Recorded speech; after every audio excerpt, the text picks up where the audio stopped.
Welcome to this video, which is titled The Dance of the Intellect and Emotion, Unravelling the Intricate Connection.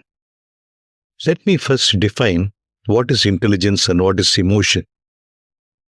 Intelligence refers to the ability to acquire and apply knowledge and skills, encompassing cognitive processes such as problem solving, reasoning, learning, and understanding.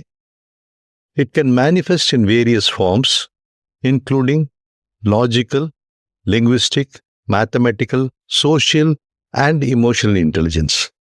While emotion is a complex psychological state that involves a subjective experience, physiological response, and behavioral or expressive response. Emotions are essential for human experience, influencing thoughts, behaviors, and decision-making. Common emotions include happiness, sadness, anger, fear, and surprise, each shaped by individual experience and also by the cultural context. Emotions and intelligence are connected in a few important ways.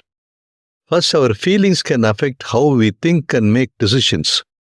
For example, if you are feeling happy, we might be more open to new ideas, while if you are upset, we might struggle to think clearly. On the other hand, how we think about things, our reasoning and understanding can also change how we feel. For instance, if we understand why something happened, we might feel less anxious about it. So emotions can guide our actions and views, and our thoughts can influence our feelings too. There are several factors which contribute to studying the mutual impact of intelligence and emotions. There are basically 10. I will list them now and go through them one by one. Interconnectedness, subjectivity, cognitive appraisal, decision-making, emotional intelligence, emotional memory, creativity, individual differences, coping mechanism, neurological basis. I'll explain each one of them with the apt quote from leading experts. Interconnectedness first. Intellect and emotions are deeply interconnected and often influence each other. While intellect involves cognitive processes such as reasoning and problem solving, emotions play a crucial role in shaping our thoughts and decision making. Now, I'd like to quote here Antonio Damasio, a renowned neuroscientist and author, and he says, "In the grand tapestry of human experience, intellect and emotions are threads woven together, creating the masterpiece of our lives." Next, we come to subjectivity. The relationship between intellect and emotion is highly subjective. Individuals may interpret response to the same situation differently based on their emotional state, personal experiences, and intellectual perspectives. Martha Nussbaum, a great philosophical thinker, states that subjectivity is a kaleidoscope through which the intellect and emotion reflect, painting the canvas of our perception. Next, we come to cognitive appraisal. Emotions are influenced by a cognitive appraisal, where the intellect evaluates and interprets events. How one perceives and understands a situation intellectually can significantly impact the emotional response. Richard Lazarus states that cognitive appraisal is the architect of emotional landscapes, where intellect constructs a terrain upon which our feelings unfold. Now, next we come to decision making. Both intellect and emotions play integral roles in decision making. Rational thinking, intellect, and emotional responses often intertwine, leading to decisions that reflect a combination of logical analysis and subjective feeling. Here, Paul Ekman, a psychologist who studied emotions and facial expressions, says, "In the theater of choices, intellect directs the scenes, while emotions deliver the powerful soliloquy that define our decisions." Next, we have emotional intelligence. The concept of emotional intelligence highlights the ability to understand and manage one's own emotions and those of others. This involves both intellectual understanding of emotions and the capacity to navigate and respond to them effectively. This is why today emotional intelligence is rated above IQ, very essential in dealing with our relationship with people. Daniel Goleman, who is a great proponent of emotional intelligence, and he studied a lot of background on this particular subject, and he's written a book, says, emotional intelligence, a symphony directed by the intellect, plays the harmonious chords of self-awareness, empathy, and mindful understanding. Next, we come to emotional memory.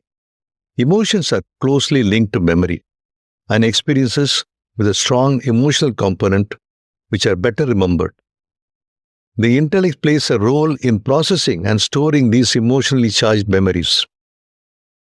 Here, I would like to quote Elizabeth Loftus, who was inspired by the psychological exploration of emotion and memory, and she says, emotions are ink and intellect is a pen, together inscribing indelible memories on the parchment of our minds.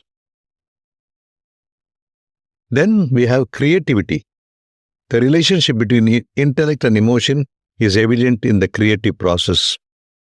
Innovation and artistic expression often stem from a synergy between logical thinking and emotional inspiration. Sir Ken Robinson, a great advocate of creativity in education, says, creativity, the love child of intellect and emotion, dances through the corridors of imagination, birthing innovation and artistic expression. Then we have individual differences. The balance between intellect and emotions varies among individuals. Some people may lean more towards rationality, while others are driven more by emotion. These individual differences contribute to complexity of this relationship. And here Carl Jung, the famous Swiss psychologist, says, individuality is a fingerprint of the soul, shaped by the unique dance between intellect and emotion, creating a personalized masterpiece. Then, coping mechanism. Both intellect and emotions contribute to coping mechanism in response to stress or challenges. Intellectual problem solving and emotional resilience often work hand in hand to navigate difficult situations.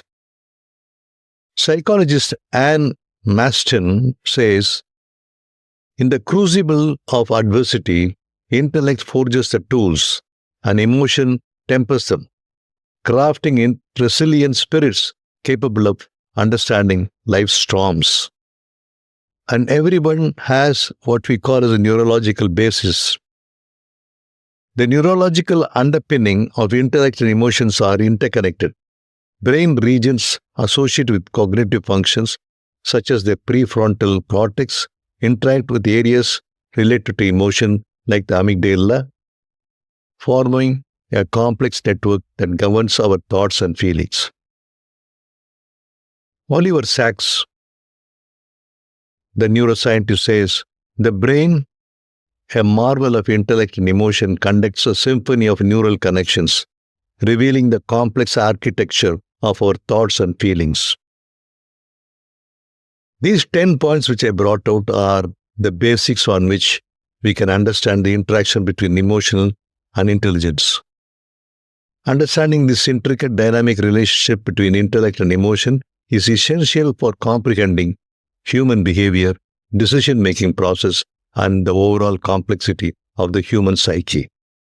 Thank you for watching and listening, and have a great life.